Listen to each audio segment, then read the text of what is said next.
आपको नाशमा रागादि प्रगट ये दुख दे तीन ही को सेवत गिनत चेन तन उपजत। तो कल अपन ने जो लोगों की भूल को समझते हुए उन्होंने समझा कि देखो तन की उपज में हम अपना आनंद बनाते हैं। मतलब जब हमारा जन्म होता है जब हमारा जन्म होता है तो अपन लोग एक आनंद की फीलिंग करते हैं, और जब कोई मरण को प्राप्त होता है तो एक दुख की फीलिंग करते हो ना कि भाई, लेकिन मूल में ना तन उपजा और इसके पीछे कारण क्या था, उस कारण को नहीं पकड़ा अपन ने कि तन की उपज का मुख्य कारण था कर्म।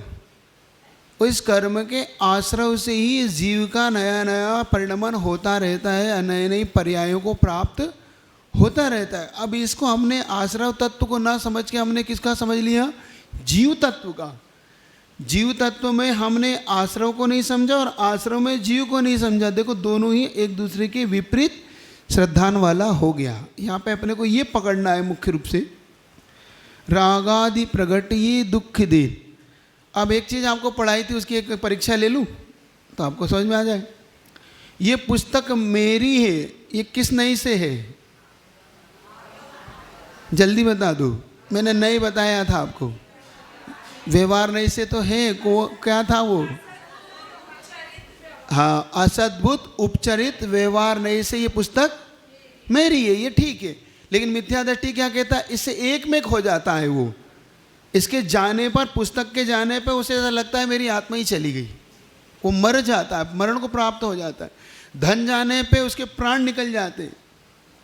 अब ये शरीर मेरा, ये कौन से न्याय का विषय है, अनुपचरित असद्भुत व्यवहार नहीं का विषय। क्योंकि अनुपचरित क्यों, क्योंकि एक में खोके रह रहा है। असद्भुत क्यों, क्योंकि जीव का नहीं है, और भेद कर रहे इसलिए व्यवहार। ये अपन ने पढ़ा था ना, ठीक है। अब याद करो ना थोड़ा थोड़ा, इसलिए पूछ लिया। थोड़ा सा आप अपने आप को सतर्क रखना, बीच बीच में आपसे कुछ पूछता चलूँगा।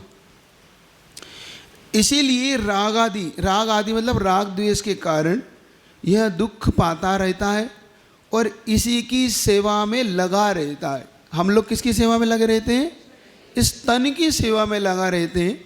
लेकिन जो सम्यक दृष्टि होता है वो इस तन को सिर्फ उपयोग करता है, इस तन का सही उपयोग करके अपनी आत्मा को मंजिल तक पहुंचाता है, जो इसका लक्ष्य होता है।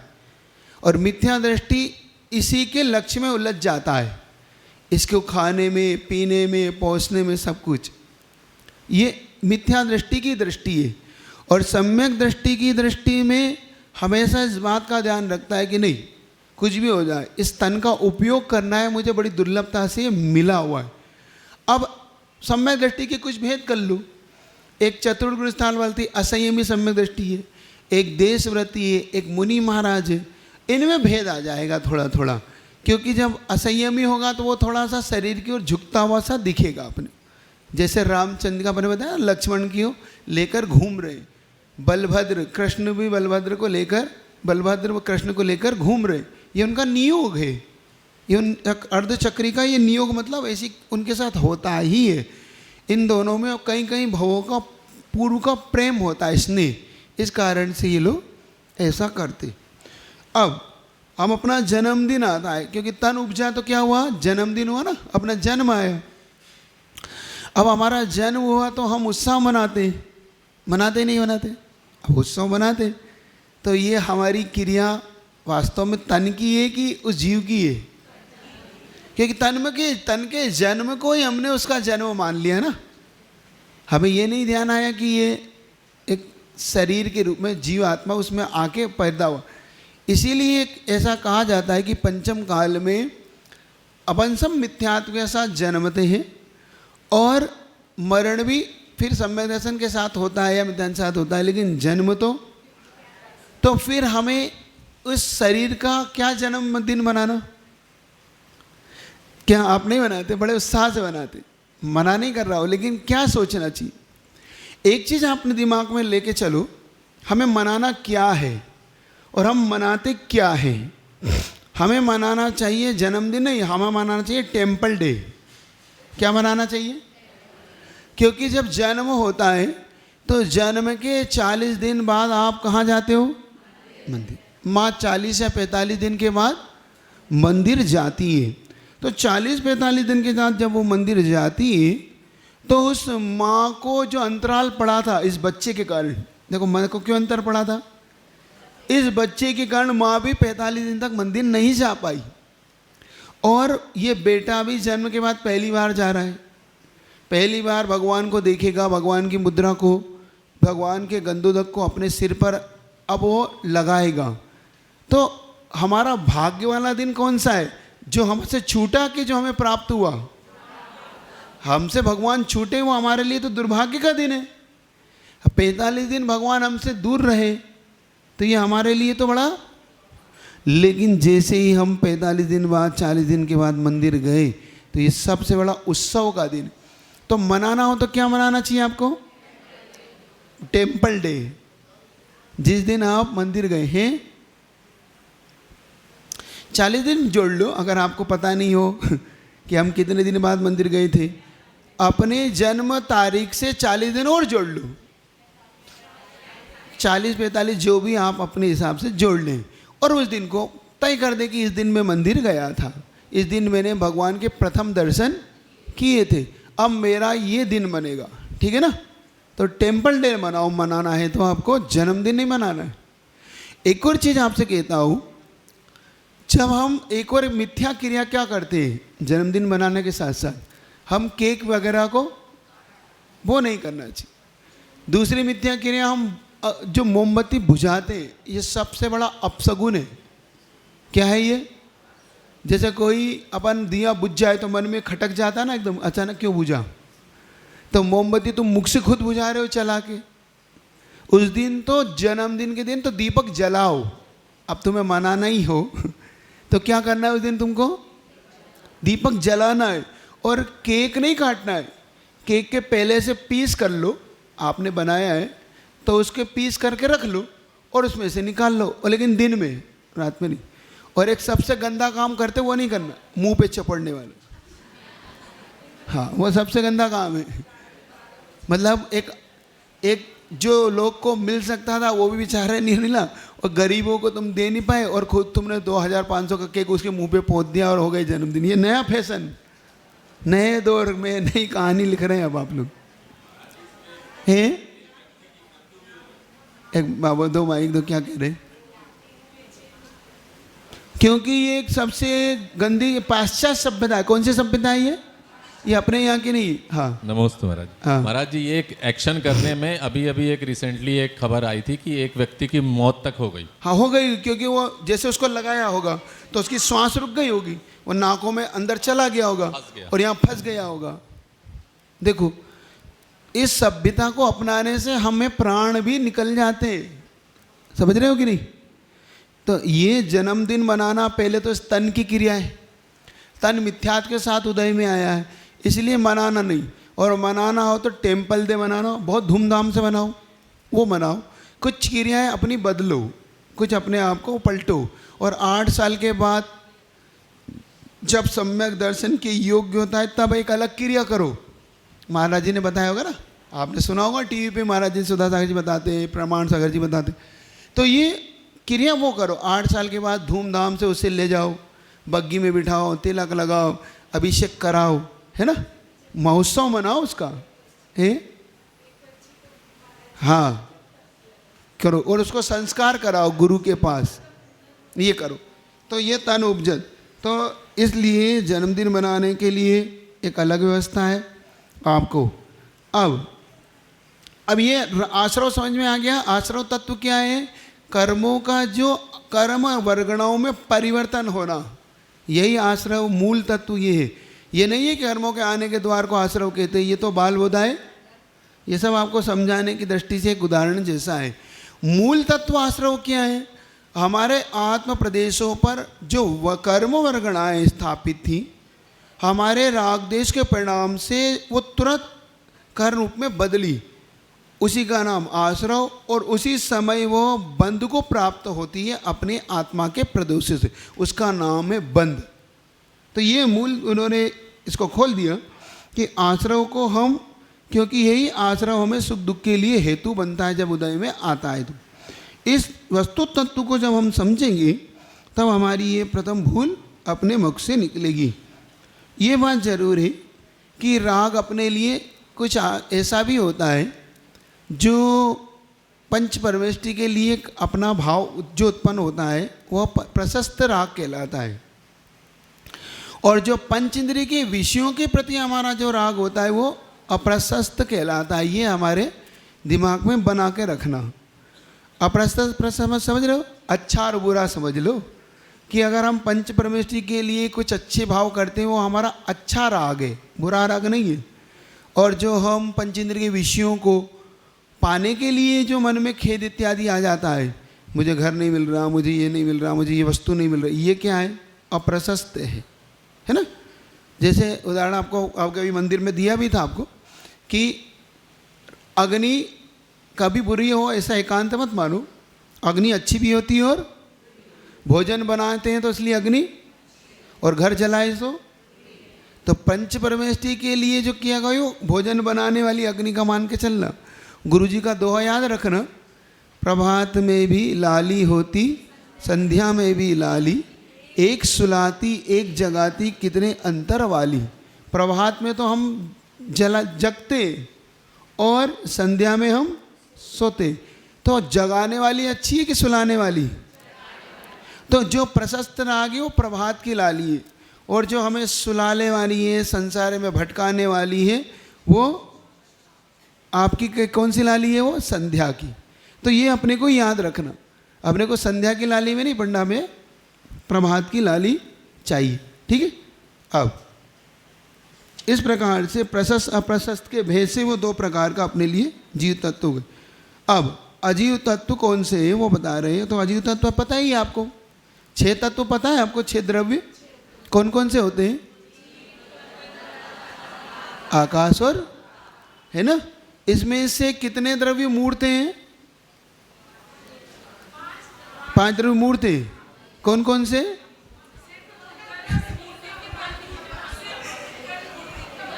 उल्टे बोल गए तो सुधार लो, अपन सीधा कर लो। 5 द्रव्य अमूर्त है, 1 पुद्गल मूर्त है। कितने द्रव्य चेतन है इसमें से? कौन सा जी? बाकी द्रव्य अचेतन है। बस इतने से अपनी भूल, यही तत्व की भूल है, और यही हमें सुधारना है। हम भूल जाते हैं कि तत्व की हमें भूल क्या है। ठीक है, तो ये अपने लिए अब सुधारना। चलिएगा, बंध और संवर के विषय में अब चर्चा करते हैं आज। शुभ अशुभ बंध के फल मजार, रति अरति करे निज पद विसार, आत्म हित है तु विराग ज्ञान, ते लखे आपको कष्ट दान। तो देखो, हमें बंध 2 प्रकार का होता है, शुभ पापस, अशुभ पापस्य, शुभ पुण्यस्य। जो अशुभ रूप है वो पाप रूप है, जो शुभ रूप है वो पुण्य रूप है। हमें एक चीज़ और समझ लो हाथों हाथ, हम 3 भावों से गुजरते हैं, शुभ भाव, अशुभ भाव और शुद्ध भाव। अब जब तक आप लोग ग्रस्त हो तब तक आप शुभ और अशुभ के भागी हो। जो मुनि बन जाता है वो शुभ और शुद्ध का भागी बनता है, वो अशुभ को छोड़ता है, अशुभ से बचता है। आप शुभ करते हैं या अशुभ भाव करते रहते हैं दिन भर, है ना। या तो आप शुभ भाव करते हैं या अशुभ भाव करते हैं। तो शुभ भाव कब करते हैं? जब आप पंच परमेष्टि की स्तुति करते हैं, आरदान करते हैं, माला फेरते हैं, स्वाध्याय करते हैं, पूजन करते हैं, अभिषेक करते हैं, अभिषेक देखते हैं, कोई धार्मिक चर्चा करते हैं, ये कौन से भाव हैं? शुभ भाव। इसके ठीक विपरीत जब हम खाने पीने में लगे हुए हैं, अपने शरीर को सजाने में लगे हैं, इस सब की चर्चा, ये अशुभ भाव है। दुकान में लगे हुए हैं, मकान की मोह में पड़े हैं, अपने परिवार के मोह में पड़े हैं, ये कौन सा भाव है? अशुभ भाव। तो हम 2 भावों को हमेशा करते रहते हैं, शुभ और अशुभ। तो मुख्य रूप से ये कह रहे हैं शुभ और अशुभ बंध के फल मझार। क्योंकि बंध के ये दो ही हेतु हैं। शुद्ध तो मुक्ति का हेतु है, शुद्ध जो भाव है वो किसका हेतु है? हाँ, ये संसार के हेतु हैं। शुभ से पुण्य का बंध होता है, अशुभ से, हाँ, और ये दोनों ही अपने लिए, इसलिए उनको कहना पड़ा। अब आपको वो थोड़ी सी उस तरफ ले जा रहा हूँ जहाँ आपको थोड़ा सा कहीं भटकन हो जाती है कि पुण्य और पाप दोनों ही लोहे की और सोने की बेड़ी के समान हैं। जो कहते हैं वो इसलिए कह देते हैं कि पाप तो संसार में रोक देता है, लेकिन पुण्य जब तक हमारा 14 गुण स्थान तक बना रहेगा, वो पुण्य प्रकृति भी हमें उस गुण स्थान तक रोकेगी, और वो भी संसार अवस्था ही है। अरिहंत की अवस्था संसार है कि मुक्त? कि तुम गड़बड़ लिखा है कल पेपर में, कल पेपर में गड़बड़ लिख दिया ना आपने, आया था एक प्रश्न, जीवन मुक्त संसार मुक्त, कौन से मुक्त हैं? अरिहंत। अरिहंत जीवन मुक्त है, संसार नहीं। सिद्ध है संसार मुक्त, अरिहंत है जीवन मुक्त, और सिद्ध है जीवन और संसार दोनों मुक्त हैं सिद्ध। ये याद रखना, क्योंकि अरिहंत भी संसारी ही हैं। अरिहंत क्या है? हाँ, लोग समझते हैं ये संसार से ऊपर उठ गए, नहीं, जब तक उनका गुणस्थान है तब तक वो संसारी ही हैं। गुणस्थानातीत मतलब गुणस्थान से ऊपर उठने पर वो मुक्त होंगे, तब वो संसार मुक्त होंगे। जिन संज्ञा तो एक देश हमें भी है, जिन संज्ञा तो दो सम्यक दृष्टि को भी है, और दूसरे गुणस्थान वाले तक को कह दिया आचार्यों ने जिन संज्ञा। आप देखना जरा शास्त्र को पढ़ो तो उनने इसलिए कह दिया, जैसे राजकुमार राजा का पुत्र क्या कहलाता है? उसे भी राजा आप कह देते कि नहीं? ये तो राजा ही है? कह देते हैं आप, नए अपेक्षा किसी भी अपेक्षा से आप लगा देते हैं, ये भाभी है तो हो ही, ये तो होगा ही, अभी गोद में खेल रहा है वो, 1 साल का है, फिर भी आपने क्या कह दिया? हाँ, ये तो राजा ही है, क्योंकि राजा का पुत्र है। सम्यक दृष्टि किनकी संतान है? अरिहंतों की। इसलिए तुम्हें भी कह दिया, किसी अपेक्षा से कह दिया, लेकिन हमें सतर्क रहना है। एक यार मैंने आपको एक प्रवचन में एक चीज़ कही थी, आप नोट करी हो तो करी हो, नहीं करी तो फिर से कहता हूँ। सबसे ज़्यादा सतर्क होने का समय होता है जब आपकी कोई बड़ाई कर रहा हो। बुराई करते समय कोई दिक्कत नहीं होती है, कब संभलना पड़ता है? जब आपकी कोई बड़ाई करे, आपकी प्रशंसा करे, बस वो समझ ले, समय को लिख लेना कि अब समझ जाओ, यही गिरने का समय है, यही मान का समय है, यही घमंड का समय है। क्योंकि उसी समय मन में ऐसा भाव आता है, आहा वंस मोर, देख लेना। नहीं हो तो ट्राई करना। कैसे ट्राई करना? अब देखा मैं कैसे ट्राई कर, आप ट्राई ऐसे करना कि जब आपकी कोई तारीफ करे तो आपको सुनाई नहीं पड़ती है वो, आप कहते क्या कह रहे, दोबारा जरूर पूछते हो तुम। तुम्हारी जब तुम्हारे लिए कोई तारीफ करता है, जब कोई तारीफ करता है तो तुम निश्चिंत पिए कहते ही पाए जाते हो, वो क्या कहा आपने, वो सुनाई नहीं पड़ा, अभी कुछ कह रहे थे आप, या तो पड़ोसी से पूछते हो तो कुछ कह रहे थे क्या, क्योंकि तुम्हें पता है कि ये क्या कह गया। और तुम्हारी कोई बुराई करे तो दूर से भी करे तो तुम समझ जाते हो कि ये मेरी बुराई कर, दोबारा नहीं बुलवाते उसको, आप समझ रहे हो कि नहीं? तो प्रशंसा के समय संभलने की बात होती है, इसलिए कह रहा हूँ। प्रशंसक तो होता ही है, प्रशंसक, और जो, लेकिन हम थोड़े विपरीत बुद्धि वाले लोग हैं अपन। हमें बुरा किससे लगता है? जो हमारी, ठीक, अपन विपरीत बुद्धि के लोग हैं। जो हमारी प्रशंसा करता है वो चाहे झूठी हो, हमें पता भी है कि हम ऐसे नहीं हैं जैसा ये, लेकिन फिर भी अंदर से क्या होती है, गुदगुदी होती है, आता है मन में भाव, अच्छा लगता है, बढ़िया लगता है, हाँ बहुत अच्छा। और जब कोई हमारी बुराई कर दे, मतलब हमारे दोष दिखा दे, तो हमें अच्छा लगता है, हम उससे बात भी नहीं करते, हम उसकी तरफ देखना भी नहीं चाहते, बल्कि हम उसे कहते हैं या भैया इससे तो बचना पड़ता है, ये हमेशा ही बुराई करता है मेरी, मेरे देखो चाहे जहाँ मेरी बुराई निकालता है, इसको मेरी अच्छाई दिखती ही नहीं, मैं तो कहता हूँ अच्छा ना दिखे, तुम्हें क्या दिक्कत है? कोई एक आदि तो है जो मेरी कोई बुराई देखता है, नहीं अच्छा लगता, अच्छा लगता, क्या हो बताओ? क्या मन में भाव आता है मेरे कहने से कि आपके मुख से? जल्दी बोलते जाओ, क्योंकि सुबह सुबह की चर्चा चल रही इसलिए कर रहा हूँ आपसे चर्चा। नहीं लगता, किसी को नहीं भाता, लेकिन अच्छा लगना चाहिए। उन्नति अगर करना है आपको अपने जीवन में, तो जो बुराई करे उसके प्रति द्वेष भाव मत रखो। उसकी बुराई क्यों कर रहा है इस ओर जाओ, इसने मेरी कमी क्यों देखी। क्योंकि एक चीज़ आपसे मैं पूछता हूँ, जो आपका सब परम मित्र होगा, सबसे खास होगा, वो कभी तुम्हें अपनी बुराई नहीं बताता। लिख लो तुम मेरी बात। क्यों नहीं बताता? क्योंकि संबंध बिगड़ने का डर होता है। आप भी देख लेना, आपसे मैं कह दूँ, आप मेरे पास आते हो, महाराज वो तम्बाकू खाते हैं महाराज, आप समझा दो, तो मैं आपसे कहता हूँ आप ही समझा दो। नहीं महाराज, संबंध बिगड़ जाएंगे। तो मैं मिला तुम्हारे लिए, तुम्हारे संबंध बिगड़ जाएंगे, और मेरे तो दर्शन भी करने नहीं आएगा अगर मैंने कह दिया। तुम्हारे चक्कर में मेरा ग्राहक और खो दूं, है कि नहीं? क्यों? क्योंकि तुम उससे बुराई मोल नहीं ले सके, संबंध अच्छे हैं। और जो दुश्मन होगा पहले ही मेरे कान में कहते महाराज सतर्क रहना, ये तम्बाकू खाता है, हार मत लेना इससे। क्यों? अब बताओ, अब अपन फैसला करें, ये फैसला करें कि उसने हमारा हित चाहा कि अहित। अब तम्बाकू छोड़ने के लिए वो चाहता है, वो दुश्मन हमारा हित चाहता है कि अहित, पहले इस निर्णय पे पहुंचे। हित चाहता है तम्बाकू खाना अच्छा है कि बुरा? तो हित चाहता है कि अहित?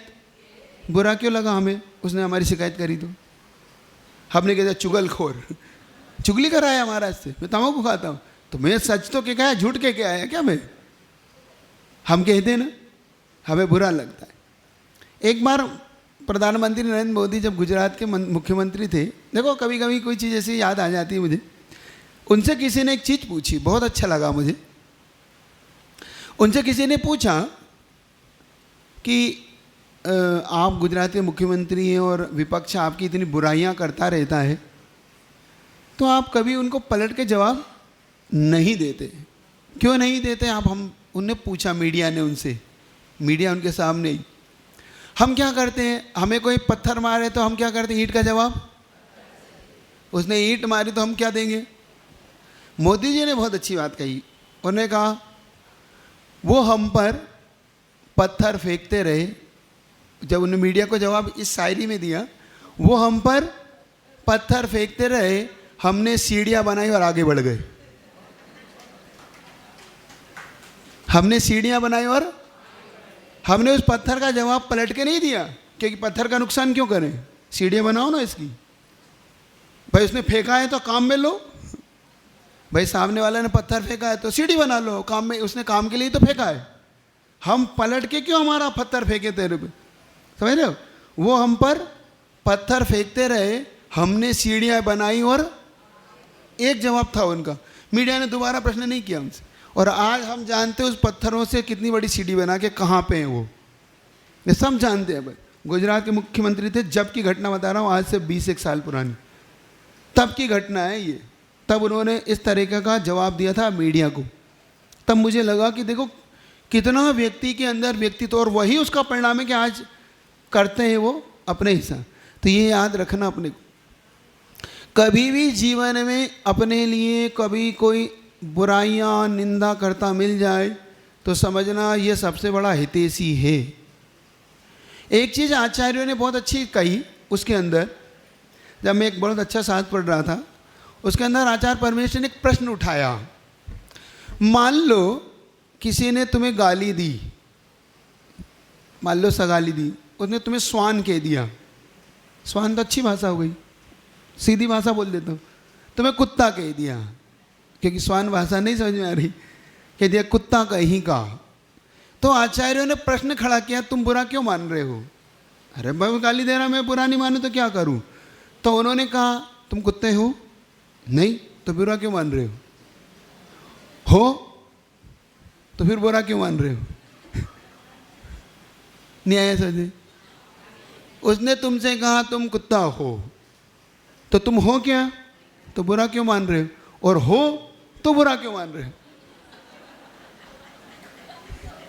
आचार्य की उस शास्त्र में जब मैं पढ़ा तब मुझे लगा कि देखो आचार्य की दृष्टि कितनी लंबी गई कि जब हो ही नहीं तुम तो बुरा क्यों मान रहे। हम लोग के लिए लिखा उसमें मूलाचार इत्यादि जैसे हम लोग निकलते हैं, तो भाई जो अजैन व्यक्ति जो जैन शासन को नहीं मानता तो वो हम लोग के लिए प्रति गाली देता है, द्वेष रखता है। तो हम लोग को उन्होंने संबोधन किया, हम साधुओं को, कि उसने तुम्हें बेल कह दिया, नंगा कह दिया, कुत्ता कह दिया, तो तुम बुरा मत मानना। क्यों? क्योंकि तुम हो ही नहीं, वो हो तो फिर तो भी बुरा मत मानना।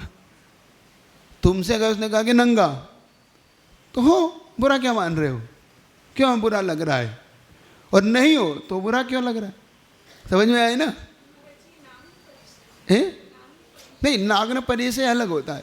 नाग्न परिचय मतलब दिगंबर मुद्रा हो गई है, अब उसमें सब लग रहा है, ठंड गर्मी ये सब, वो है नाग्न परिचय। नग्न दिगंबर मुद्रा के साथ जितने परिचय हो रहे हैं वो है।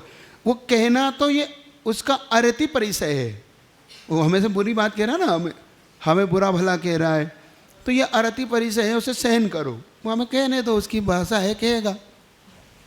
एक बार क्या हुआ, क्षमा सागर जी का दृष्टांत है। क्षमा सागर जी और ये लोग महाराज लोग कहीं से बिहार कर रहे थे। देख छोटा सा बच्चा, उसने भी कपड़े नहीं पहने थे, और महाराज वहाँ से निकले तो वो बच्चा कहता नंगा नंगा नंगा, ऐसे ताली बजा लगा। तो क्षमा सागर जी ने उससे कहता तू भी तो नंगा है। वो इतना बुरा मान गया, इतनी जोर से रोया वो। उसकी मम्मी के छोटा सा था, 5-6 साल का था, तो महाराज ने उससे कह दिया तू भी तो नंगा है। वो इतना रोया, उसकी मम्मी पास कहता है बाबा मुझे नंगा कहता। देखो मतलब देखो कितना बुरा लगता है छोटे से बच्चे को भी। हम, अब मैं इसलिए कह रहा हूँ ये बात कि हम बड़ों को कितना सहन करना है, उस बच्चे तक को बुरा लग गया, तो ये भी एक परिचय है, ये भी एक परिचय है। सुन रहे हैं आप लोग? तो कभी भी कोई आपकी बुराई करेगा तो आप क्या दिमाग में आएगा, है या नहीं है तो बुरा नहीं, और नहीं है तो क्या मानना बुरा उसका। जब उसके कह रहा है कहने दो, उसका गलती है, वो अपना मुख खराब कर रहा है। उनमें आचार्य परमेश्वर ने क्या कहा, वो अपना मुख खराब कर रहा है, तुम अपने कान खराब मत करो। क्या कर दे, होता क्या है, एक चीज बात याद रखना, हम और उसमें एक डिफरेंस करके रखना, नहीं तो हम और वो दोनों एक ही तुलना के हो जाएंगे। कभी कचरा फेंकने गए हो घर से बाहर? कचरा फेंकने गई कि नहीं गई? घर में झाड़ू वाड़ू लगाई हो तो कचरा कहाँ फेंकते हो? डस्टबिन में, या कचरा घर पे है ना फेंकते हो। तो जो कचरा होता है वो अच्छा होता है बुरा होता है? क्योंकि अच्छी चीज़ क्यों फेंकोगे, बुरी चीज़ थी इसलिए तुम बाहर फेंकने चले गए। मान लो किसी ने कचरा फेंका और तुम्हारे कान में गया, तो वो तुम्हारा कान क्या बन गया? क्या जोर से बोलो? कचरा घर। अगर तुमने अपने दिमाग को कचरा घर बना लिया तो तुम्हारे विचार भी कचरा घर हो जाएंगे।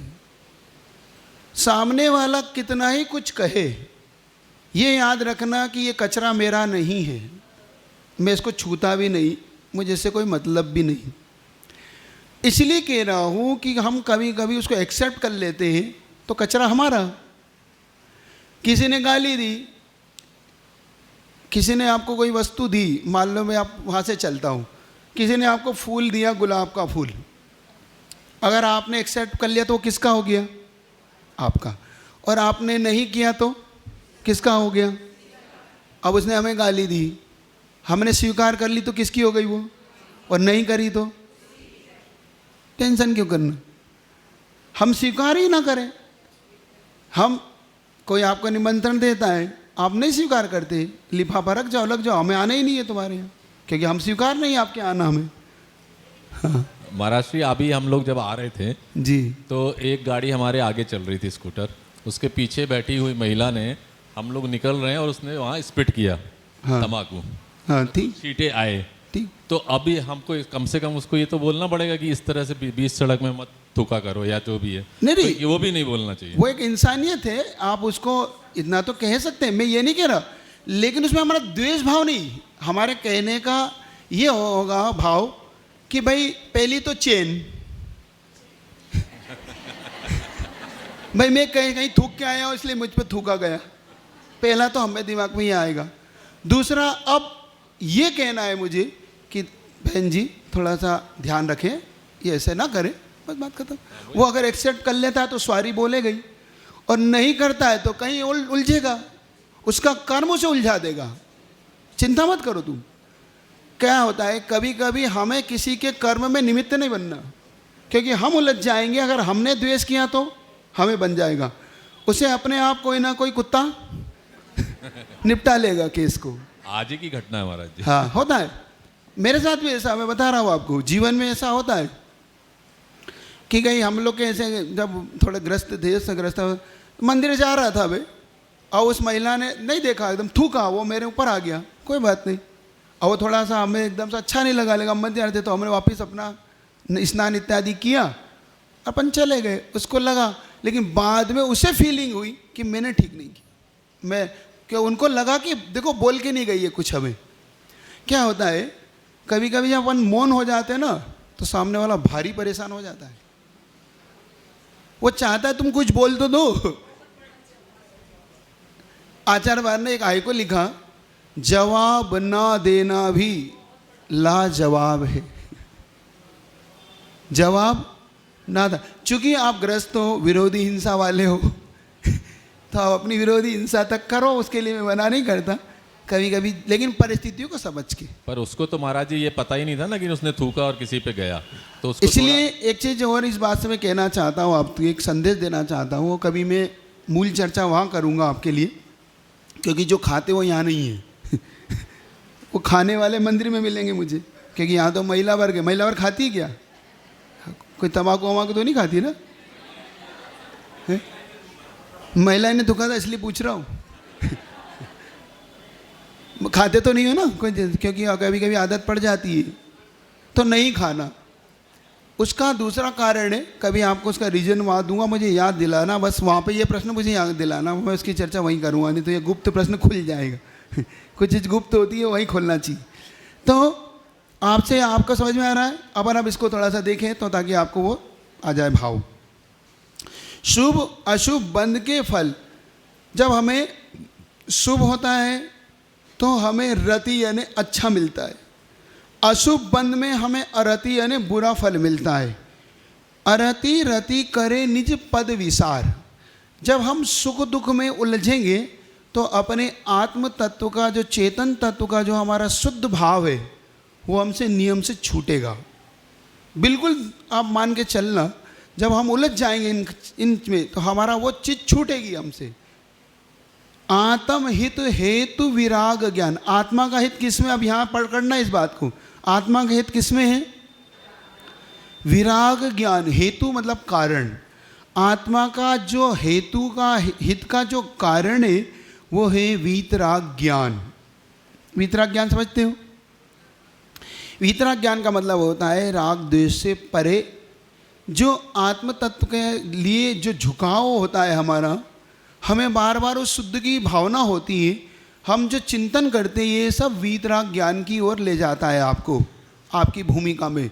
वैसे वीतराग ज्ञान उन्होंने 11वें गुणस्थान से ऊपर कहा, जहाँ पर कसाय का संपूर्ण अभाव हुआ, चाहे उपशम के रूप में हुआ, चाहे वो, और यहाँ नीचे से उन्होंने सम्यक दर्शन से ही इस ज्ञान को वीतराग ज्ञान के लिए वहाँ पे घोषित कर दिया।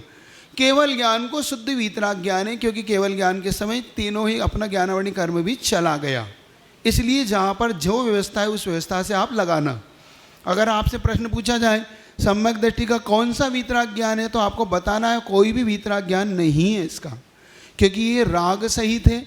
अभी इसकी अप्रत्याख्यान प्रत्याख्यान स्वजलन कसाय मौजूद है, इसलिए इसका कोई भी वीतराग ज्ञान नहीं है, याद रखना इसको। ते लखे आपको कष्ट दान, ये अपने को क्या लगता है? कष्टकारक, क्योंकि हमारी जो चर्या है ठीक विपरीत है। हम राग के पसंद करने वाले लोग हैं, हम वीतरागता को पसंद नहीं करते। हम किसके पसंद करने वाले लोग हैं? अकंठ हम राग में डूबे हुए हैं। अकंठ जानते हो? अकंठ मतलब कंठ से भी ऊपर जब निकल जाता है उसे बोलते अकंठ, अकंठ डूबा हुआ। ये हम सब अकंठ डूबे हुए इस राग में, इसलिए हमें ये वीतराग गान भाता नहीं है। सबसे पहले जब भाएगा जब हम इसकी भावना पैदा करें, क्योंकि एकदम तो आप नहीं छोड़ पाओगे। आप छोड़ पाओगे तो अब छूट नहीं पा रहा है तो आपको क्या करना है, भावना करना है। क्या करना है इसकी, वीतराग ज्ञान, वीतराग चारित, वीतराग दर्शन की भावना करो। जब हम आत्म तत्व की ओर आते हैं यही ज्ञान वीतराग ज्ञान है, यही वीतराग चारित और यही वीतराग श्रद्धा है। जब इसकी भावना आप करोगे, क्योंकि चारित्र वारित्र तो आपके पास कुछ है नहीं, जब तक आप व्यवहार चारित्र यानी मुनि नहीं बन जाते बाहरी द्रव्य लिंग से, तब तक आप वीतराग के कहीं भी अंश मात्र के भी भागी नहीं हो आप। ये बहुत अच्छे से दिमाग में लगाना, क्योंकि कहीं कहीं गलत व्याख्याएं होती हैं कि चौथे गुण स्थान में आत्मानुभूति होती है और उससे सम्यक दर्शन होता है। ये बिल्कुल विरोध कथन है, ये आगम का विरोध कथन है जहाँ भी अगर होता है कोई कथन। इसलिए आपको इससे सतर्क रहना है इन कथनों से। कहीं आत्मा का कोई भी अनुभूति का विषय चतुर्थ स्थान में बनता ही नहीं है। जब बनता ही नहीं है और सबसे पहले आगम उठाओगे तो सबसे पहले व्यवहार सम्यक दर्शन होगा। हेतु नियत को होई, वो फिर निश्चय का हेतु कारण बनेगा। वो आपकी तीसरी डाल में स्वयं आएगा, वो आपसे चर्चा की जाएगी। तो आपको कष्टकारक लगता है ये ज्ञान, ते लखे आपको कष्ट दान, मतलब दान मतलब देने वाला, आपको कष्ट देने वाला ये ज्ञान कैसा लगता है आपको? अच्छा लगता है वीतराग ज्ञान? नहीं भाता ना, क्योंकि आपको तो राग से मतलब है। तो जो हमें बंध होता है, बंध का मतलब होता है, एक संश्लेष संबंध पढ़ाया था आपको मैंने, अब याद करना, पढ़ाया था। दूध और पानी की तरह एक में एक मिला हुआ बंध संश्लेष बंध या संश्लेष संबंध कहलाता है। जब हमारी आत्मा में कर्म का एक में एक पना हो जाता है, क्या हो जाता है? दूध और पानी की तरह जब एक में एक बंध होता है, इसका नाम है संश्लेष संबंध।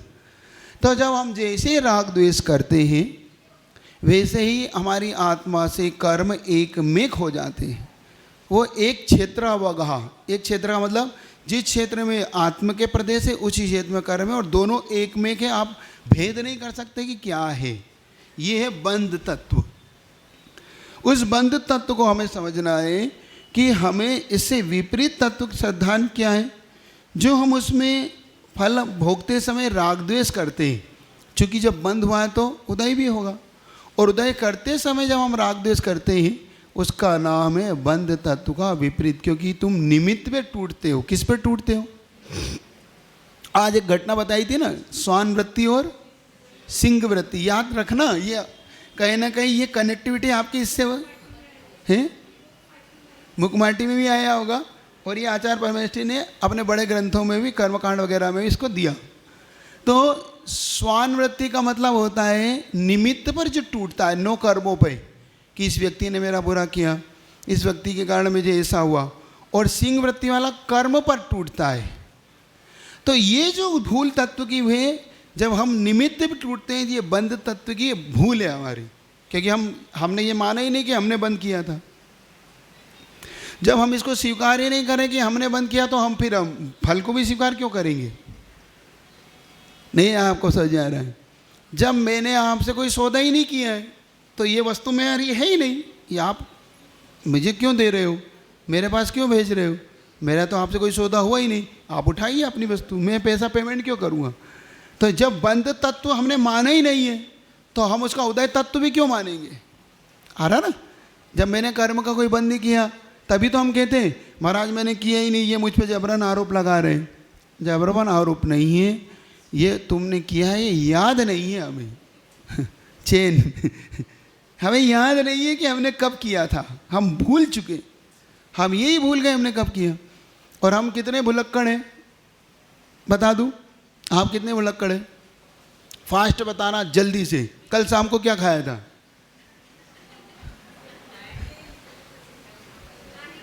नहीं बता पा रहे हैं ना?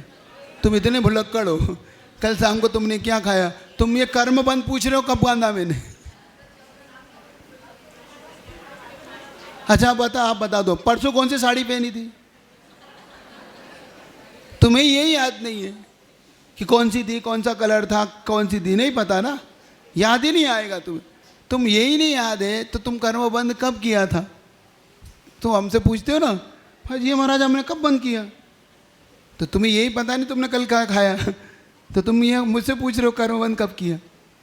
तुम याद आएगा कैसे ही? वो तो याद कब आएगा? जब हमें फलदान देगा। हमें याद कब आती है उसकी? जब हमें फल देने लगता है तब हम कहते हैं अरे ओहो ये मैंने ऐसा किया, हाँ अब समझ में आया। या तो कोई अवधि ज्ञानी मुनि महाराज हमें मिल जाए, वो हमें बताएं कि देखो उस भाव में तुमने ऐसा ऐसा किया था, और हमें वो याद हो जाए, जाति स्मरण हो जाए तो हाँ महाराज किया था। लेकिन हमें आगम की चक्षु से भी देखना चाहिए। हमारे नेत्र क्या बना लो अब? हम लोगों के लिए आगम चक्षु साहू, साधु के लिए का आगम ही तुम्हारे नेत्र हैं। तुम्हें कहीं नहीं भटकना, तुम तो इस आगम की चक्षु नेत्रों से देखो। तो मैं आपसे भी कहता हूँ कि आपको कुछ समझ में ना आए तो आगम के नेत्रों से देखो ना। आगम क्या कह रहा है हमारे लिए? आगम ये कह रहा है हमारे लिए, शास्त्र ये कह रहा है कोई भी कार्य कारण के बिना नहीं होता। ये आगम की अकाट्य घोषणा है। कोई भी कार्य बिना कारण के नहीं होता, ये आगम की बिल्कुल ऐसी घोषणा है कि इसमें कोई, तो आपके साथ कोई कार्य घटा है तो नियम मान लेना कि इसके पीछे कोई कारण छुपा हुआ है, तो भी तुम्हारी सिंह वृत्ति जगेगी, नहीं तो हमेशा स्वान वृत्ति में फंसे रहोगे। इस पे आरोप, उस पे आरोप, उसने किया, इसने मेरा ऐसा कर दिया, मेरा ऐसा कर दिया, ये तब तक कहोगे जब तक तुम्हें ये भान नहीं होगा, ये तत्व की भूल तब तक नहीं सुधरेगी जब तक हम ये स्वीकार न कर लें कि ये मेरा किया हुआ है, इसका स्वामी मैं हूँ, इसका भोक्ता भी मैं हूँ, इसका कर्ता भी मैं हूँ, तो भोक्ता भी। ये याद रखना। जब तक हम इस तत्व की भूल को सुधारना, क्योंकि कल किसी ने पूछा महाराज ये तत्व भूल तो वो पता पड़ गया, अभी सुधरेगी कैसे? उसको सुधारने के लिए तुम्हें बार बार इस चिंतन पे, इस थॉट पे जाना पड़ेगा, इस विचार को लाना पड़ेगा कि ये भूल मेरी ही थी, मैंने ही गलत बोया था तो मुझे फल भी गलत है। बीज बोए बबूल का तो आम कहाँ से होए। ये बिल्कुल हमें फैक्ट याद रखना। आगे नहीं बोना है ये भी याद रखना। पहला तो ये याद रखना कि खुद का बोया हुआ था इसलिए मुझे ये फलदान दे गया, आगे मुझे इसको पुनः बोना नहीं है, नहीं तो पुनः मैं फंसूंगा। ये इस श्रृंखला को तोड़ना कैसे? क्योंकि किसी ने प्रश्न किया महाराज ये श्रृंखला तो चलती रहेगी, पुनः कर्म का उदय होगा, फिर राग द्वेष होगा, पुनः बंद होगा, फिर उदय होगा, फिर राग द्वेष होगा, ये श्रृंखला टूटेगी कैसे? श्रृंखला को अगर आपको तोड़ना है तो एक ही है, आप अपने परिणामों को थोड़ा सा व्यवस्थित कर लीजिए, थोड़ा सा साम्य भाव लाइए। साम्य भाव जानते हो? साम्य भाव का मतलब होता है समता का परिणाम रखिए, दोनों में ही अच्छा हो रहा है तो भी, बुरा हो रहा है, आप इस चक्कर में मत पड़ो कि मेरा अच्छा हो रहा है मेरा बुरा हो रहा है, नहीं, दोनों में, क्योंकि ये दोनों ही कर्म की प्रकृतियां हैं। वो पुण्य रूप है, ये पाप रूप है। इसका क्या घमंड करना कि मैं आज इतना बड़ा आदमी हूँ, मत करो घमंड, क्योंकि कर्म प्रकृति है, जिस दिन ये पलटेगी उस दिन मुझे नीचे लाएगी, इसलिए मुझे नहीं। एक कभी मैंने एक पिक्चर देखी थी, आपने भी देखी कभी? आप तो देखी होगी, लावारिस देखी? इसलिए बता रहा हूँ, पूछ रहा हूँ क्योंकि इससे रिलेटेड है उसका, इसलिए पूछ रहा है कि जो मैं बात कर रहा हूँ आपसे उसकी चर्चा। उसमें हीरो कौन था? मतलब देखिए तुमने? हाँ, वो अमिताभ बच्चन। उसमें एक व्यक्ति जो बहुत बड़ा सेठ होता है वो अपने काम पे रख लेता है उसको, देखा आपने? काम पे रख लेता है और वो लकड़ी का टॉल होता है, वो लकड़ी काटने वाला। अब देखो तुम्हारी पूरी देखी हुई है। तो लकड़ी की टाल पे वो जब काम करता है तो धीरे धीरे उसकी बहुत अच्छी पोजीशन हो जाती है उसकी, मतलब वो सेठ जैसा होने लगता है। लेकिन वो एक बहुत अच्छा काम करता है, वो अपने पुराने कपड़े और बिल्कुल संभाल के रखता है। वो उस पिक्चर में देख लेना, कभी नहीं देखी तो इतना ही तरह से देखना, पूरी पिक्चर नहीं। ये तुम मेरे गले आ जाएगी तुम्हारी। इतना ही, उस पुराने कपड़े को बिल्कुल संभाल के रखता है। और एक दिन उसकी सेठ से उलझन हो जाती है, उसकी सेठ से उलझन हो जाती है, तो वो कुछ नहीं करता है, वो अंदर जाता है, अपने पुराने कपड़े पहनता और निकल जाता है। वो अपने पुराने कपड़े पहन के अपनी मस्ती में घूमता घूमता निकल जाता है। उसके चेहरे पे सिकन नहीं होती, देखना उस दृश्य में, बिल्कुल हंसता खेलता हुआ जैसा आया था वैसे ही। उससे पूछता है, क्यों ये तुमने क्यों रख रखे थे? वो इसी दिन के लिए रख रखे थे, मुझे पता था कि ये दिन पुनः आ सकते हैं। सुन रहे हो? अब इससे पुण्य पाप में कैसे घटाना? तुम अपने पाप के दिनों को भूलो नहीं कि मैं कभी गरीब भी था, कभी मुझे एक समय का भोजन नहीं था। वो दिन याद रखना, तो जब तुम अमीर बन के कभी डाउनफॉल आएगा तो तुम्हें कभी दुख नहीं होगा, क्योंकि मैं तो इन परिस्थितियों से गुजरा हूँ, मुझे कोई फ़र्क नहीं पड़ता। लेकिन फ़र्क तब पड़ता है जब हम, अब मैं इतना बड़ा अमीर आदमी, अब मैं गरीबी कैसे झेलूँगा, बस यहीं से डाउनफॉल होता है। समझ रहे हो कि नहीं? साता साता को समझ रहे हो कि ये साता साता की कर्म प्रकृति है, इसमें मुझे क्या फ़र्क पड़ रहा है? आज साता है तो मैं बहुत ऊपर हूँ, असाता है तो नीचे हूँ, कोई नहीं, ये दिन भी बीत जाएगा, ये दिन भी। बस ये सूत्र ये लिख लो अपनी पुस्तक में ऊपर बड़े अक्षरों में, ये दिन भी बीत जाएगा। बहुत अच्छा सूत्र है ये। एक राजा अपने एक साधु के पास जाता है और उस साधु से कहता है कि बाबा जी कोई मंत्र दो। बाबा जी ने कहा तुम्हें क्या मंत्र दूँ? तो उन्होंने कहा कि ये एक मंत्र दिया और एक लॉकेट बना दिया उसका, ताबीज, और कह दिया इसको पहन लो, लेकिन खोलना नहीं इसको।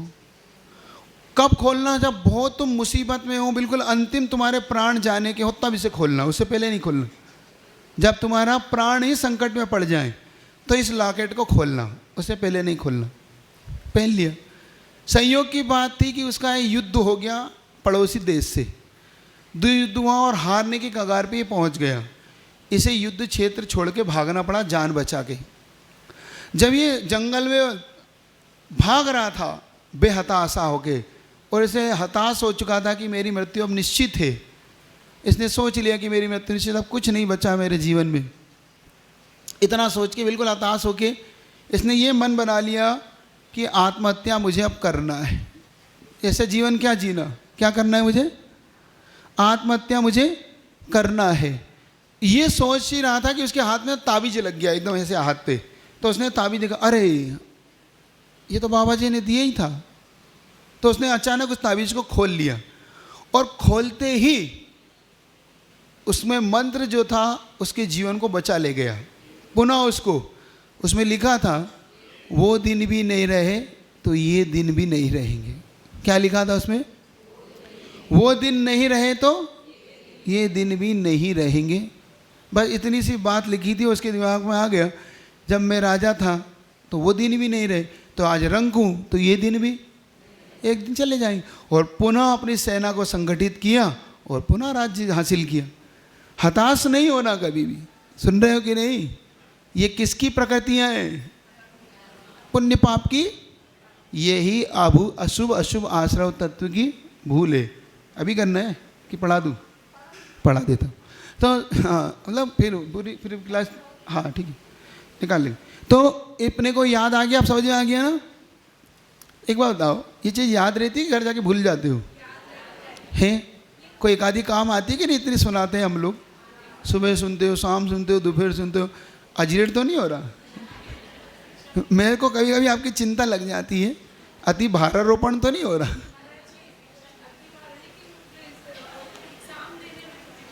इसलिए कह रहा हूँ, अगर अति भारारोपण आप पे हो रहा हो तो एक सूत्र याद रखना आचार्य महाराज का, जुगाली करो। गुरुदेव ने एक चीज कही, जुगाली समझते हो? जो गाय होती है जब चारा वन में जाती है तो बहुत सारा चारा फटाफट खा लेती है, और खाने के बाद जब रात होती है शाम, तो उस चारे को निकाल के जुगाली करती है। उसके कंठ में एक थैली होती है, उस थैली में रख लेती है, फिर रात में चबाती रहती है, और सुबह तुम्हें तब दूध मिलता है। समझ रहे हो? नहीं समझ रहे? मुझे क्यों, कब समझ में आई ये बात मुझे बताओ? गुरुजी जब पढ़ाते थे तो हम भी ऐसे ही करते जैसे तुम कर रहे हो। सुबह पढ़ा रहे, दोपहर पढ़ा रहे, शाम। हम क्या गुरुजी कितना पढ़ा रहे हैं आखिर?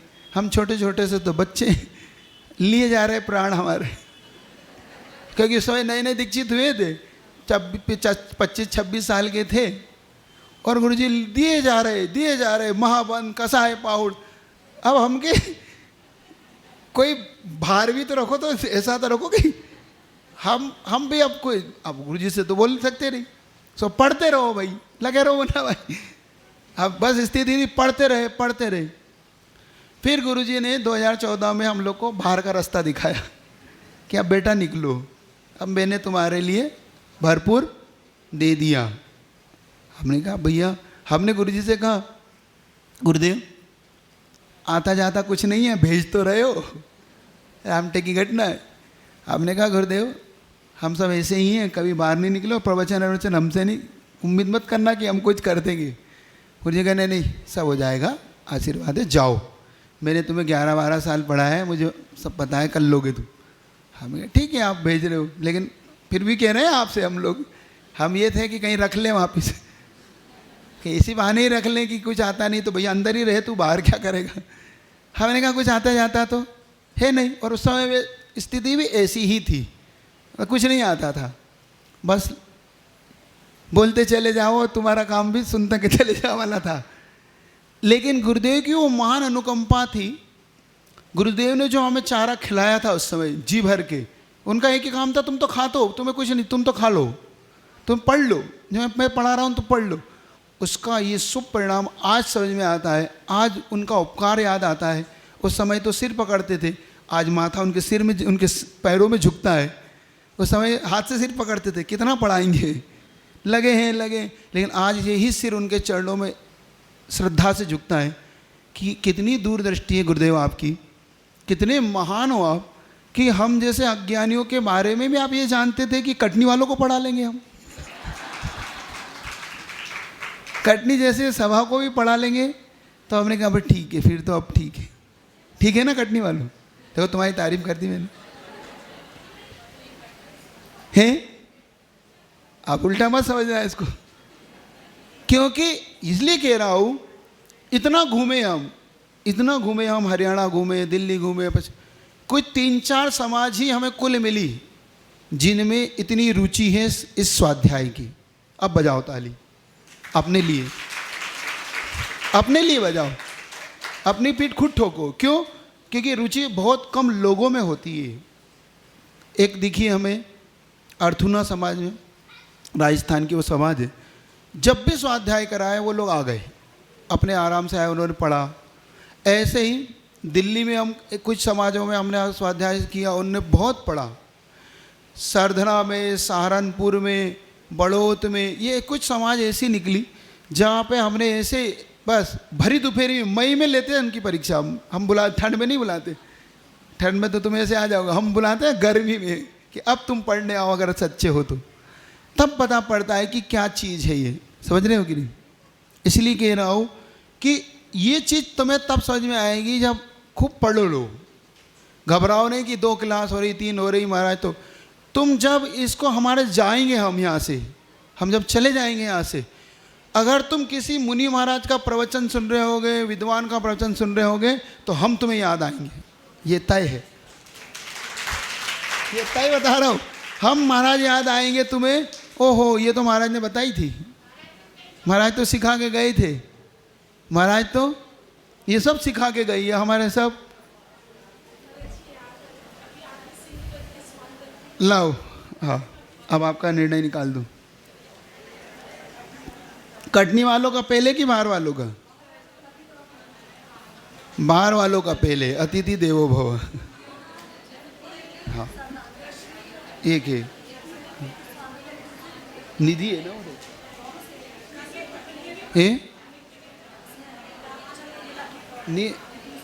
हाँ दूसरे नंबर पे ना 46-86, ये बाहर वालों के। अब देख लो, पहले बाहर वालों का थर्ड और सेकंड निकाल रहा हूँ, क्योंकि 3 लोग एक ही नंबर जैसे लेके आए है ना, 3 एक ही नंबर है ना सेकंड, ये थर्ड के लिए, क्योंकि राशि जैन बिनोली 86 नंबर के साथ ये थर्ड है, क्योंकि 86 के 3 नंबर हैं। अब इसमें से सेकंड निकालेंगे। 86 वाला ही है ना साहब? अच्छा, ये सेकंड हो गया। अब थर्ड वाला निकालना है, इसमें से ही निकालो ना, 86 में से। 84 वाला क्यों निकालेंगे हम? हाँ, सांत्वना देंगे उनको। हम 84 में से क्यों थर्ड निकालेंगे, हम 86 में निकालेंगे। तो संजोली जैन दिल्ली है थर्ड सेकंड के लिए, वो थर्ड के लिए, ये सेकंड के लिए। वो फर्स्ट आई है निधि जैन दिल्ली 87 नंबर के साथ 6 डाला में। संतवार पुरस्कार में श्रीमती नेहा जैन सरदना से 82 और रेखा जैन सहारनपुर से। 84 नंबर वाला ये है ना। अब इनमें से वो कर लेंगे आपस में, ठीक है। ये 84 नंबर वालों के नाम बोल देता हूँ। Prayag Jain Delhi 84 number, Sudesh Jain Delhi 84 number. अब ये हो सकता है एक जैसे ही हो ये सब, एक दूसरे को जैसे तुम करते वैसे वो करते। संयम जैन दिल्ली 84। अब तुम थोड़ी बोलोगे किसी के विरोध में। अब यहाँ वाले ना, या कटनी वाले, कटनी वालों के खुले खाए। थर्ड हैं पहले हेमा मोदी, कौन है यहाँ पे है? 74 नंबर। सेकेंड है सालू प्रवीण जैन, है यहाँ पे 77 नंबर। और फर्स्ट है रश्मि आलोक जैन कटनी 83 नंबर। कौन है? आप है। अच्छा, ठीक। अब सांत्वना पुरस्कार 2 को दिए मधु शैलेन जैन आप, और सत्येंद्र जैन, श्रीमान सत्येंद्र जैन 71 नंबर। एक ही घर में है ना ये, तो एक साथ नहीं दिए, पूछ के तो नहीं। ये इस प्रकार से आपके नंबर पूरे हुए। अब छोटी सी भक्ति कर लें कि छोड़ दूं? शाम को आना है, छोड़ दूं? भक्ति कर लो, शाम को तो इतने ही आओगे तो, है ना? ठीक है। जो है वही, जो है सो है, जो हो सो हो, हमको क्या जन्म सुनिश्चित मरण सुनिश्चित, जन्म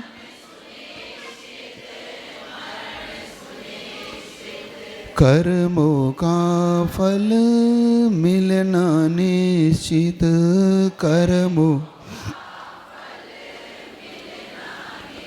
फिर संयोग वियोग के क्षण, फिर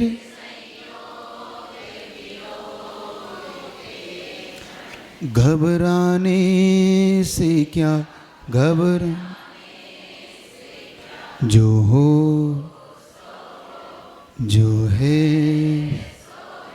हमको क्या पर तुलना में हंसना रोना, पर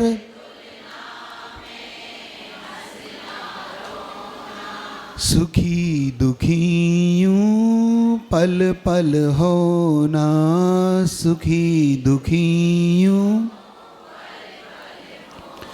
चेतन का परिणाम नहीं, जो चेतन उन भावों से क्या, उन भाव जो हो जो है, हमको क्या, हम बेटी पत्नी दौलत भाई, बेटी पत्नी दौलत कर्म फलों की है परछाई, कर्म फलों परछाई पकड़न को दौड़े, परछाई तू पाएगा क्या, तू जो हो जो है, हमको क्या, हम भाव मुक्त कर कर्म फलों से, भाव बन साक्षी लख ज्ञान बलों से, बन चेतन का परिणाम नहीं, जो चेतन का उन भावों से क्या, उन भावों जो हो, जो है सो हमको क्या, हम जिन वाणी के ज्ञान से सूझे लोग